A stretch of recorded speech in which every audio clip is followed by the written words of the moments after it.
নমস্কার বন্ধুরা, তোমরা সবাই কেমন আছো? আশা করি সকলে খুবই ভালো আছো। পম্পাস সিম্পল কুকে সবাইকে স্বাগত। আজকে আমি তোমাদের সঙ্গে দারুণ একটা লোভনীয় মুখরোচক আচারের রেসিপি শেয়ার করব, যেটা বানাতে খুবই কম সময় লাগে আর তেল ছাড়া, আমি রোদে দেওয়া ছাড়া আচারটা বানিয়ে দেখাবো। তো বন্ধুরা, তোমরা পুরো ভিডিওটা দেখতে থাকো, আশা করছি তোমাদের খুবই ভালো লাগবে। অনেকে আছে যারা তেল মশলা পছন্দ করো না, তাদের জন্য কিন্তু একটা পারফেক্ট রেসিপি। তাহলে তোমরা পুরো ভিডিওটা দেখলে বাড়িতে কিন্তু খুব সহজে বানিয়ে ফেলতে পারবে আর খুব এনজয় করে খাবে।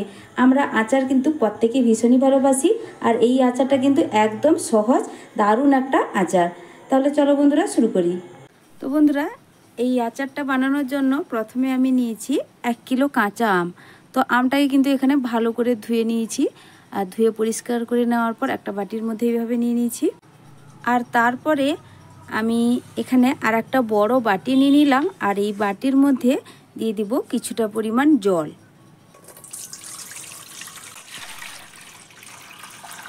এই জলের মধ্যে 1 টেবিল চামচ পুরো ভর্তি ভর্তি করে দিয়ে দিচ্ছি লবণ।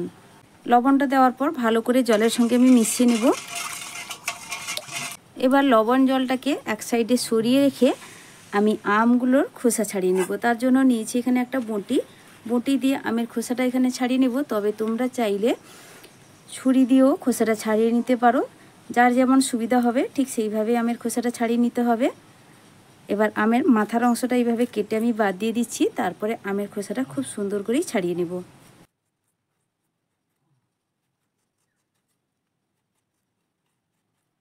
আর বন্ধুরা, এখানে আমি 1 কিলো আমের আজকে আচার বানাবো। তোমরা চাইলে পরিমাণটা, আমের পরিমাণ এখানে বাড়িয়ে কিংবা কমিয়ে নিতে পারো।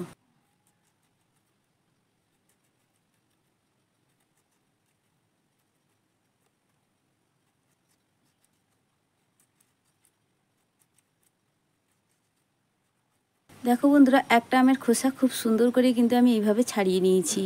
আর আমটা এইভাবে খোসা ছাড়ানোর পর কিন্তু ধোয়ার প্রয়োজন নেই, সরাসরি আমি কেটে নেব আমটা। তো আমটা আমি কিভাবে কাটছি দেখো বন্ধুরা।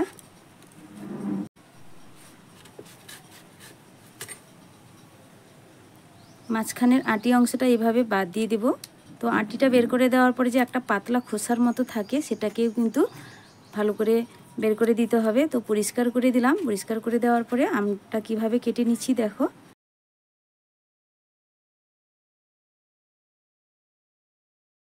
একটা আমকে আমি লম্বালম্বি করে 4 টুকরো এইভাবে করলাম। তবে তোমরা চাইলে এর থেকে একটু সরু করেও কেটে নিতে পারো। একইভাবে কিন্তু আমি সব আমগুলোর খোসা ছাড়িয়ে নেব, আর এইভাবে লবণ জলের মধ্যে দিয়ে দিতে হবে। তো সরাসরি কেটে নেওয়ার পরেই আমি যে লবণ জলটা করে রেখেছি তার মধ্যেই কিন্তু আমগুলোকে এইভাবে দিয়ে দিচ্ছি। তো বন্ধুরা, আমি এবার সব আম কেটে নেওয়ার পরে একইভাবেই কিন্তু লবণ জলে দিয়ে দিয়েছি। আর লবণ জলে দেওয়ার পরে হাত দিয়ে একটু ভালো করে মিশিয়ে নিচ্ছি লবণ জলের সঙ্গে আমগুলো। তারপরে আমি এই আমগুলোকে রেখে দেব 10 মিনিটের জন্য একই অবস্থায় লবণ জলে ভিজিয়ে। আচারের জন্য একটা মশলা রেডি করে নেব। তার জন্য গ্যাসে আমি একটা কড়াই বসিয়ে দিয়েছি, আর গ্যাসের ফ্লেমটা কিন্তু একদম লোতে রেখেছি। দিয়ে দিচ্ছি 3টে শুকনো লঙ্কা, দিয়ে দিচ্ছি ছোট চা চামচের 1 চামচ 5 ফোড়ন। দেখো বন্ধুরা, একদম অল্প পরিমাণ সামান্য একটু দিয়ে দিচ্ছি রাঁধুনি। তো পরিমাণটা তোমাদের আমি হাত দিয়েও দেখাচ্ছি, একদম কিন্তু অল্প পরিমাণ। আর এইভাবে অল্প একটু রাঁধুনি দিলে আচারের ভীষণ একটা সুন্দর ফ্লেভার আসবে। আর দিয়ে দিচ্ছি 2টো এলাচ, ছোট এলাচ।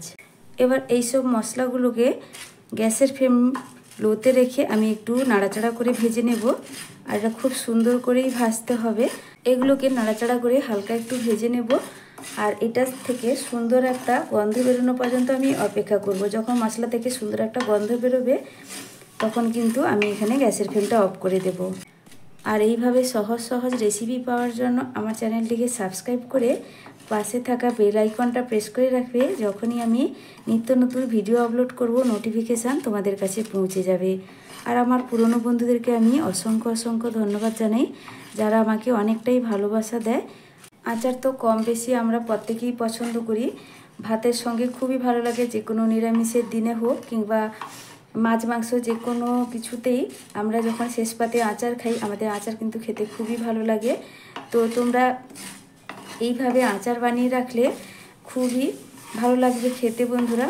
ভাতের সঙ্গে, মুড়ির সঙ্গে যে যেভাবে পছন্দ করো এই আচারটা কিন্তু খেতে পারবে। তো আমরা এমনকি শুধু মুখেও কিন্তু আচার খেয়ে ফেলি, খুবই ভালো লাগে খেতে। তো দেখো, তোমাদের সঙ্গে কথা বলতে বলতে আমার মশলাগুলো কিন্তু খুব সুন্দর করে ভাজা হয়ে গেছে, আর মশলা থেকে খুব সুন্দর একটা মিষ্টি গন্ধ বেরোচ্ছে। এবার গ্যাসের ফ্লেমটা অফ করে আমি মশলাগুলো তুলে নেব। এবার মশলাগুলো একটা প্লেটের মধ্যে আমি ঢেলে নিচ্ছি, আর হালকা একটু ঠান্ডা করে নেব, তারপরে আমি মশলাগুলোকে গুঁড়ো করে নেব। তারপরে গ্যাসে আবারও কড়াইটা বসিয়ে দিয়েছি। বসিয়ে দেওয়ার পরে আমি এবার দিয়ে দিচ্ছি চিনি। তো আমি এখানে 1 কিলো আমের আচার বানাচ্ছি, তার জন্য দেখো বন্ধুরা এখানে 2.5 বাটি চিনি দেব। কারণ আমটা এখানে ভীষণই টক, তার জন্য প্রায় 600 থেকে 650 গ্রাম মতো আমি চিনি দিয়ে দিচ্ছি। তবে চিনির পরিমাপটা তোমরা একটু দেখে বুঝে দিবে। যদি আমটা একটু কম টক হয় তাহলে কিন্তু চিনির মাপটা একটু কম লাগতে পারে, সেক্ষেত্রে তোমরা একটু দেখে নেবে। দিয়ে দিচ্ছি এখানে সেই একই বাটির মাপ ধরে 1 বাটি জল। গ্যাসের ফ্লেমটা আমি কিন্তু এখন মিডিয়ামে রেখেছি, আর চিনিটাকে ভালো করে আমি গলিয়ে নেব এখানে। তো গ্যাসে চিনিটা বসিয়ে দিয়েছি, গলতে থাকুক। তার মধ্যে দেখো আমি আমটা এবার লবণ জল থেকে ছেঁকে তুলে নিচ্ছি, আর তুলে নিচ্ছি একটা ছাঁকনির মধ্যে। এর মধ্যে যেন এক্সট্রা জল না থাকে। তো সব আমগুলোই দেখো ছাঁকনির মধ্যে আমি তুলে নিচ্ছি। এক্সট্রা জল থাকলে ছাঁকনির মধ্যে দিয়ে কিন্তু জলটা ঝরে যাবে। বন্ধুরা দেখো, ছাঁকনি থেকে তুলে একটা সুতির কাপড়ের উপর আমগুলোকে এইভাবে এক একটা করে আলাদা আলাদা করে আমি পাতিয়ে দিয়েছি। আর এইভাবে পাতিয়ে দিলে আমের গায়ে যে এক্সট্রা যতটুকু জল জলে ভাব আছে সেটা কিন্তু ভালোভাবে শুকে যাবে। তবে এই কাজটা বেশিক্ষণের জন্য না, 1 থেকে 1.5 মিনিট করলেই হয়ে যাবে। তবে তোমরা চাইলে সরাসরি ছাঁকনি থেকে লবণ জল থেকে ছেঁকে তুলে নিয়েও আচারটা বানিয়ে নিতে পারো। তবে এইভাবে করলে একটু আচারটা খুব ভালো হয়। চিনিটা এবার ভালো করেই গলে গেছে। এবার আমি এখানে দিয়ে দিচ্ছি একটা তেজপাতা, আমি 2 টুকরো করে দিয়েছিলাম। দিয়ে দিচ্ছি একদম অল্প পরিমাণ একটু হলুদের গুঁড়ো, সামান্য একটু, বন্ধুরা তোমরা দেখে নিশ্চয়ই বুঝতে পারছো। দিয়ে দিচ্ছি সামান্য একটু কাশ্মীরি লাল লঙ্কার গুঁড়ো। আর হলুদের গুঁড়ো আর লঙ্কার গুঁড়োটা দিলে বন্ধুরা ভীষণ সুন্দর একটা আচারের মধ্যে কালার আসবে, যেটা দেখতে খুবই ভালো লাগবে। এবার ভালো করে আমি মিশিয়ে নিচ্ছি হলুদ আর লঙ্কার গুঁড়ো।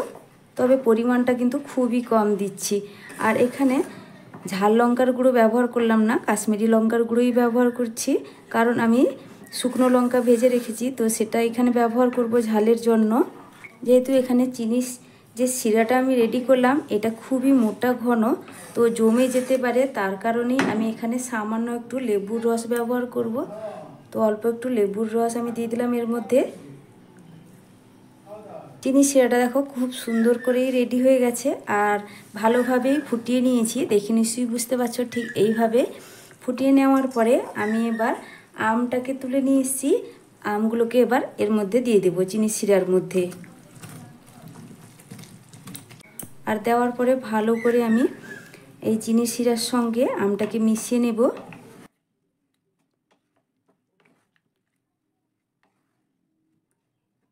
দেখো বন্ধুরা, খুব সুন্দর করেই আমি এবার এটাকে মিশিয়ে নিলাম।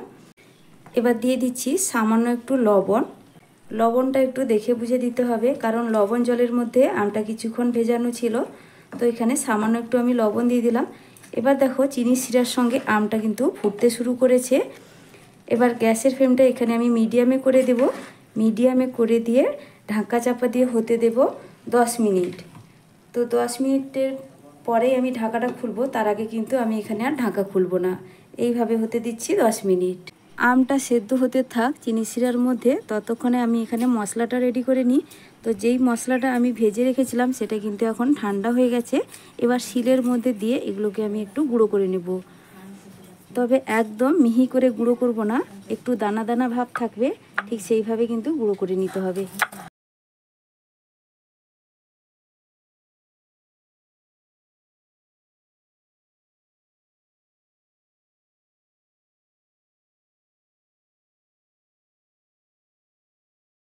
তো বন্ধুরা দেখো, মশলাটা আমি কিন্তু গুঁড়ো করে নিয়েছি। আর মশলাটা কিন্তু একদম মিহি করে গুঁড়ো করিনি, একটু দানা দানা ভাব আছে। আর এইভাবে মশলা গুঁড়ো করে আচারের মধ্যে দিলে আচারটা খেতে কিন্তু ভীষণই ভালো লাগবে। তো এবার মশলাটাকে একটা প্লেটের মধ্যে আমি তুলে নিচ্ছি। তো বন্ধুরা পুরো 10 মিনিটের পরই আমি ফিরে এলাম। এবার ঢাকনাটা সরিয়ে দেখাচ্ছি তোমাদের। দেখো তোমরা, আমটা কিন্তু এখানে খুব ভালোভাবে সেদ্ধ হয়ে গেছে, দেখেই বোঝা যাচ্ছে। আর একটা আমও কিন্তু এখানে গলে যায়নি, খুব সুন্দরভাবে কিন্তু আমটা গোটা গোটা আছে। দেখো তোমরা দেখে নিশ্চয়ই বুঝতে পারছো, প্রত্যেকটা আম কিন্তু এখানে গোটা গোটাই আছে। এখানে আমি আর ঢাকা দেব না, আর এইভাবে আমি হতে দেব। আর কিছুটা এখানে চিনির শিরাটা কমিয়ে নিতে হবে। তো গ্যাসের ফ্লেমটা আমি মিডিয়ামে রেখেই চিনির শিরাটা কিছুটা কমিয়ে নেব। হালকাভাবে মাঝে মধ্যে এইভাবে খুন্তিটা দিয়ে ঘুরিয়ে ঘুরিয়ে নাড়াচাড়া করে নিচ্ছি, তবে একদম আলতো হাতে। আর বন্ধুরা, এই অবস্থায় তোমরা লবণটা ঠিক আছে কিনা চেক করে নিতে পারো। যদি প্রয়োজন মনে হয় তাহলে অল্প একটু এই সময়ে দিয়ে দিতে হবে। তো আমার এখানে আমি চেক করে দেখে নিয়েছি, লবণটা কিন্তু একদম পারফেক্ট আছে।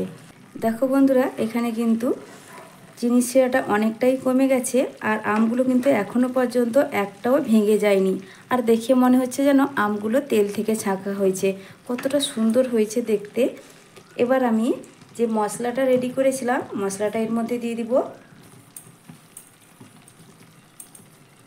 আর আচারটা অনেক দিন ভালো রাখার জন্য এখানে আমি দিয়ে দিচ্ছি 1 টেবিল চামচ ভিনিগার। আর ভিনিগার দিলে আচারটা কিন্তু বহুদিন পর্যন্ত ভালো থাকে, 1 বছর পর্যন্ত আচারটা রেখে খাওয়া যাবে। তবে সঙ্গে সঙ্গে কিছুদিনের জন্য বা 1 সপ্তাহ 2 সপ্তাহের জন্য যদি আমটা আচার বানানো হয়, তাহলে কিন্তু এখানে ভিনিগার দেওয়ার প্রয়োজন নেই, এমনি বানিয়ে খাওয়া যাবে। তবে কিন্তু সেটা খুব বেশি দিন থাকবে না। এবার ভিনিগার আর বাকি মশলাটা আমি ভালো করে আচারের সঙ্গে মিশিয়ে নিচ্ছি। তো বন্ধুরা, আচারটা কিন্তু এখানে আমার প্রায় হয়ে গেছে। আর এখন যে চিনির শিরাটা মনে হচ্ছে, এই যে শিরাটা, এটা কিন্তু ঠান্ডা হয়ে গেলে আমের গায়েই বসে যাবে। তো এখন যতটা পরিমাণ মনে হচ্ছে এটা কিন্তু থাকবে না। তো এখন আমি গ্যাসের ফ্লেমটা এখানে বন্ধ করে দিচ্ছি। আর এখন আমি তোমাদের একটু চেক করে দেখাচ্ছি চিনির শিরাটা ঠিক কিভাবে আছে। তো হালকা একটা তার ভাব হবে শিরার মধ্যে, খুবই গরম এই অবস্থায়। দেখো বন্ধুরা, ঠিক এইভাবে হবে। আমি কিন্তু এখন গ্যাসের ফ্লেমটা বন্ধ করে দিচ্ছি। ঠিক এইভাবে দেখে নিশ্চয়ই বুঝতে পারছো, হালকা একটা সুতোর মতো তার ভাব হচ্ছে। আমি গ্যাসের ফ্লেমটা বন্ধ করে দিয়ে একটু ঢাকা লাগিয়ে রেখে দেব। যখন হালকা একটু ঠান্ডা হয়ে যাবে, তোমাদের সামনে আমি আচারটা সার্ভ করে দেখাবো। তো বন্ধুরা, আচারটা কিন্তু এখন অনেকটাই ঠান্ডা হয়ে গেছে। আমি এবার একটা প্লেটের মধ্যে সার্ভ করে নিয়েছি। দেখো আচারগুলো কতটা লোভনীয় হয়েছে।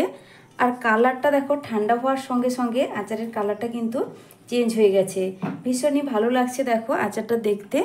আর প্রত্যেকটা আম কিন্তু গোটা গোটা আছে, ভীষণই সুন্দর হয়েছে খেতে বন্ধুরা, খুবই টেস্টি আচার। আর একদম অল্প মশলায় আচারটা বানানো হয়ে গেল, একদম তেলের খরচ হলো না।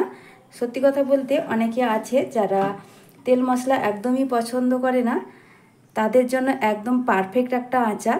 আর এই আচারটা সবারই খুবই পছন্দ হবে, ভীষণই ভালো লাগে খেতে। তো বন্ধুরা, কাঁচা আম শেষ হয়ে যাওয়ার আগে তোমরা একবার হলেও এই আচারটা বানিয়ে দেখবে, খুবই ভালো লাগবে। দেখো বন্ধুরা, কতটা লোভনীয় লাগছে দেখতে। আর এই আচারটা বড় থেকে ছোট সবাই কিন্তু ভীষণই পছন্দ করবে, খুবই টেস্টি হয়, মুখরোচক একটা আচারের রেসিপি আজকে তোমাদের সঙ্গে শেয়ার করলাম। আর প্রত্যেকটা আম কিন্তু এখানে গোটা গোটা আছে। দেখো খুব সুন্দর লাগছে, কালারটাও কতটা লোভনীয় হয়েছে। তাহলে বন্ধুরা, আমার এই আজকের আচারের রেসিপিটা তোমাদের কেমন লাগলো অবশ্যই একটা কমেন্ট করে আমাকে জানাবে। তোমাদের কাছে যদি আজকের এই আমার আচারের রেসিপিটা ভালো লেগে থাকে, তাহলে লাইক শেয়ার সাবস্ক্রাইব করে দেবে। তোমরা সকলে ভালো থেকো, সুস্থ থেকো বন্ধুরা। ফিরে আসছি নতুন এক রেসিপি নিয়ে।